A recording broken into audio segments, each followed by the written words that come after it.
and welcome to IBM Tennis Insights with myself, Annabelle Croft, and the former Wimbledon champion, Pat Cash. Well, today we're going to preview a third-round matchup between Dominika Cibulkova, who's just won her first grass court title at Eastbourne, and she's taking on Bouchard, the former finalist here from 2014. It's actually the third meeting between these two. Bouchard's won both their previous encounters, but this is their first meeting on grass, Pat. How do you see this one going? Well, they're both former Grand Slam finalists, and they're coming back into form, so I think it's going to be interesting to see how it goes. It's going to be tight. Well, if we look at the stats for the tournament so far, Cibulkova has the baseline edge. She's actually winning 60% of her baseline points, tied sixth best for the tournament, whereas Bouchard's down at 49%, just a fraction above the tournament average of 48.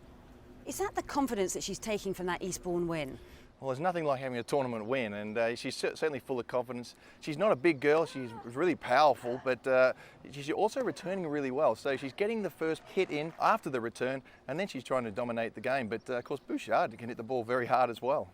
Well, these two are total opposites in terms of how they're winning their baseline points. If we look again at the stats for the tournament so far, Cibulkova's winning baseline points are off the forehand side much more than the backhand. 20 for the forehand, 12 for the backhand side, whereas Bouchard's baseline winners are 16 for the backhand and 13 for the forehand. So is that the tactic, do you think, to go into that weaker side?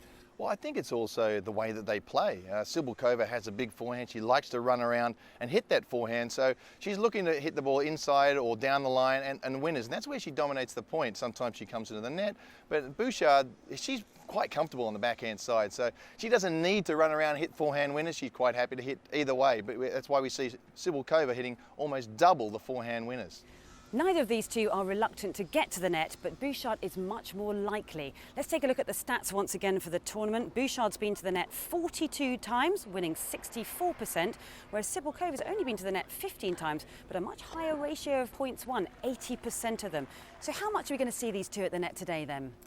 Well, I think they'll come in sparingly. Cibulkova's got a high success rate when she comes in, but it's usually off a great ground stroke or an approach shot, and typically she's just putting the ball away. Where Bouchard, she'll come in, she'll use it as a tactic to really come in and attack. She likes to hit a lot of swing volleys, drive volleys from mid-court. So that is really part of her game as opposed to Cibulkova just finishing the point off. Well, it looks to be a fascinating matchup, and we'll be back with more IBM Tennis Insights tomorrow.